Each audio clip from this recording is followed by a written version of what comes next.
Recording. Hare Krishna. Let's start with Hare Krishna Maha Mantra. Hare Krishna, Hare Krishna, Krishna Krishna, Hare Hare, Hare Ram, Ram Ram, Hare Hare. Hare Krishna, Krishna Krishna, Hare Hare, Hare Ram, Ram Ram, Hare Hare. Hare Krishna, Krishna Krishna, Hare Hare, Hare Ram, Ram Ram, Hare Hare. We are reading Bhagwat Geeta as it is by His Divine Grace, A.C. Bhaktivedanta Swami Prabhupada, founder Acharya of the International Society for Krishna Consciousness.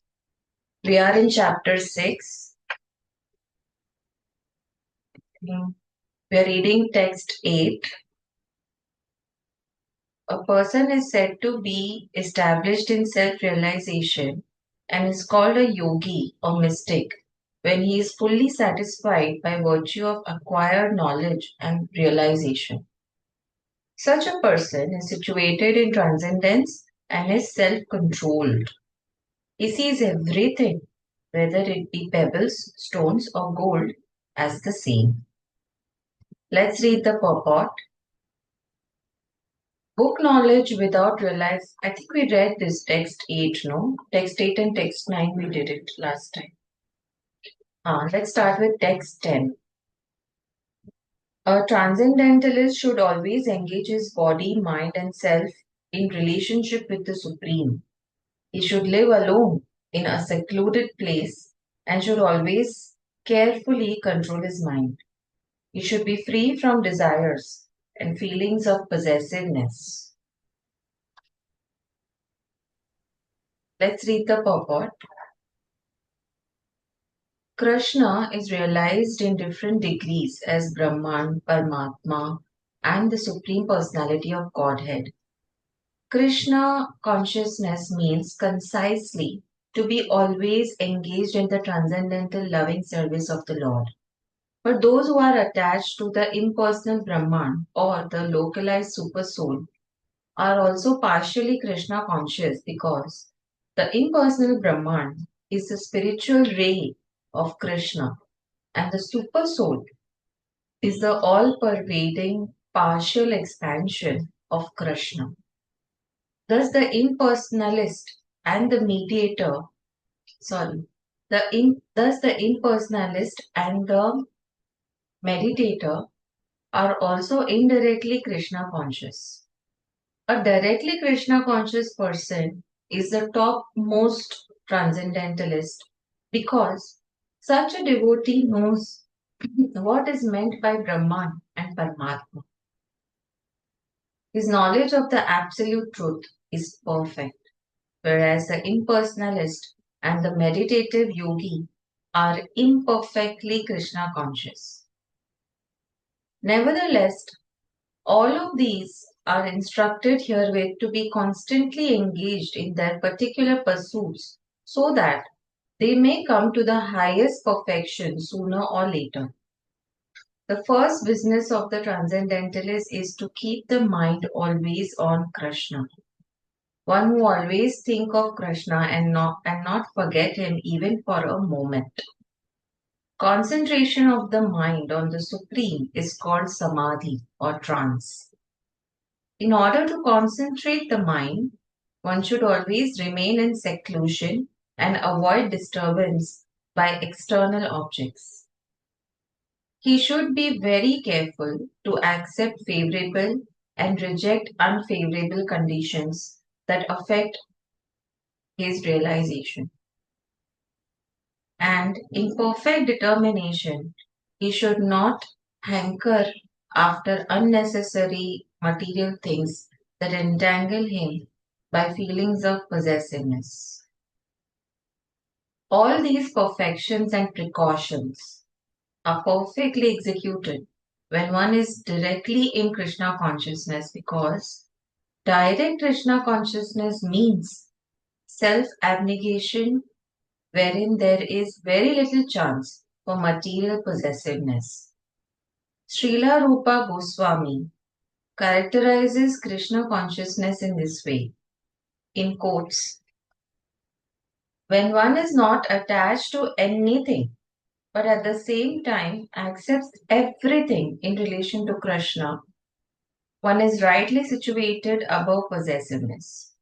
On the other hand, one who rejects everything without knowledge of its relationship to Krishna is not as complete in his renunciation.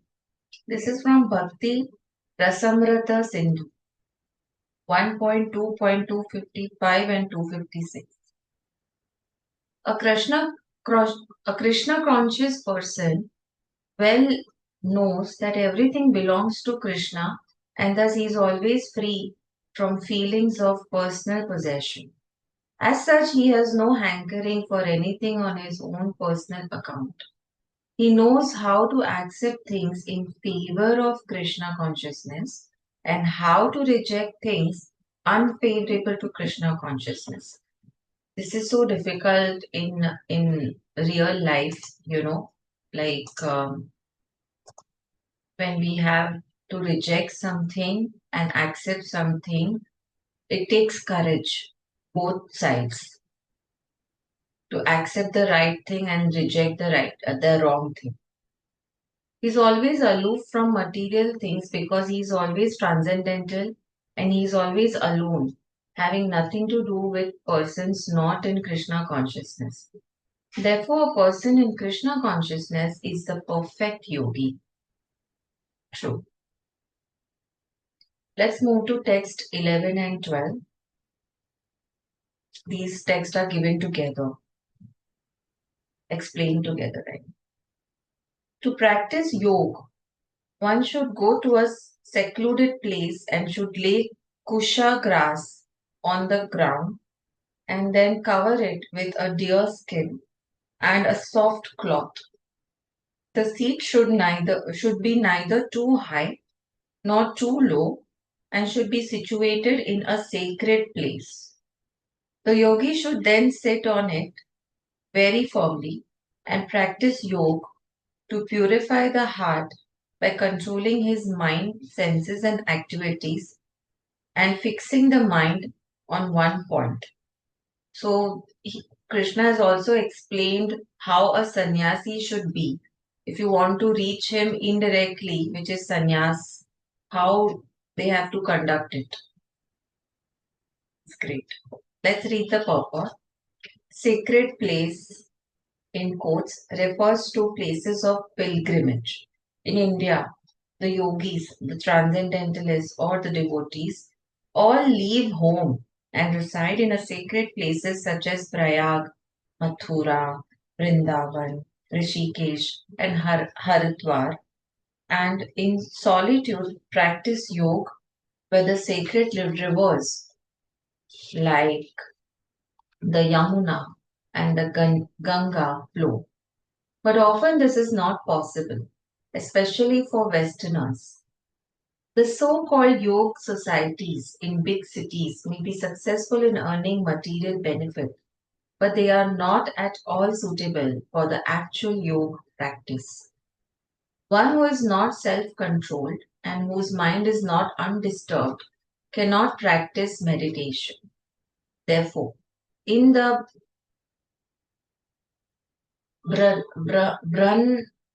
Naradya Puran, it is said that in Kali Yuga, the present Yuga or age, when people in general are short lived, slow in spiritual realization, and always disturbed by various anxieties, the best means of spiritual realization is chanting the holy name of the Lord. Hare. In this age of quarrel and hypocrisy, the only means of deliverance is chanting the holy name of the Lord. There is no other way. There is no other way. There is no other way. This is from the quotes of I don't know. This is under quotes. They have not explained from where. Okay. Let's read the uh, let's read the uh, text 13 and 14 which are given together. One should hold one's body, neck, and head erect in a straight line and stare steadily at the tip of the nose. Thus, with an unagitated, subdued mind, devoid of fear, completely free from sex life, one should meditate upon me within the heart and make me the ultimate goal of life. So Krishna is telling, make him his ultimate goal of life. Let's read the purport. The goal of life is to know Krishna, who is situated within the heart of every living being as Paramatma, the four-handed Vishnu form. The yoga process is practiced in order to discover and see this localized form of Vishnu and not for any other purpose. The localized Vishnu Murti is the plenary representation of Krishna dwelling within one's heart. One who has no program to realize this Vishnu Murti is uselessly engaged in mock yoga practice and is certainly wasting his time. Krishna is the ultimate goal of life, and the Vishnu Murti situated in one's heart is the object of yoga practice. To realize this Vishnu Murti within the heart, one has to observe complete abstinence from sex life. Therefore, one has to leave home and live alone in a secluded place, remaining seated as mentioned above. One cannot enjoy sex life daily at home or elsewhere and attend a so-called yoga class and thus become a yogi. One has to practice controlling the mind and avoiding all kinds of sense gratification, of which sex life is the chief. In the rules of celibacy written by the great sage Yagnavalkya, it is said, Yagnavalkya, okay, it is said that the vow of brahmacharya is meant to help one completely abstain from sex indulgence in work, words, and mind at all times, under all circumstances, and in all places. No one can perform correct yoga practice through sex indulgence. Brahmacharya is taught, therefore, from childhood when one has no knowledge of sex life. Children at the age of 5 are sent to the Gurukula or the place of the spiritual master, and the master trains the young boys in the strict discipline of becoming brahmacharis. Without such practice, no one can make advancement in any yoga, whether it be dhyan, jnana, or bhakti. One who, however, follows the rules and regulations of married life, having a sexual relationship only with his wife, and that also under regulation, is also called a brahmachari. Such a restrained householder, brahmachari, may be accepted in the bhakti school, but the jnana and dhyan schools do not even admit householder brahmacharis. They require complete abstinence without compromise. In the bhakti school, a householder brahmachari is allowed controlled sex life because the cult of bhakti yoga is so powerful that one automatically loses sexual attraction being engaged in the superior service of the Lord. In the Bhagwat Geeta 2.59, it is said, it is in Sanskrit, I may not be able to pronounce it properly. Vishaya vinivartante niraharasya dehina rasavarjam raso pyasya param dratva nivartate. Whereas others are forced to restrain themselves from sense gratification, a devotee of the Lord automatically refrains because of superior taste. Other than the devotee, No one has any information of that superior taste. Vigita B. One cannot be fearless unless one is fully in Krishna consciousness. A conditioned soul is fearful due to his perverted memory, his forgetfulness of his eternal relationship with Krishna. The Bhagavatam 11.2.37 says, Vayam dvitiya vinivesataha syad ishad apatasya apatasya viparyoyu smriti. Krishna consciousness is the only basis for fearlessness. Therefore, perfect practice is possible for a person who is Krishna conscious. And since the ultimate goal of yoga practice is to see the Lord within, a Krishna conscious person is already the best of all yogis. The principles of the yoga system mentioned herein are different from those of the popular so called yoga societies.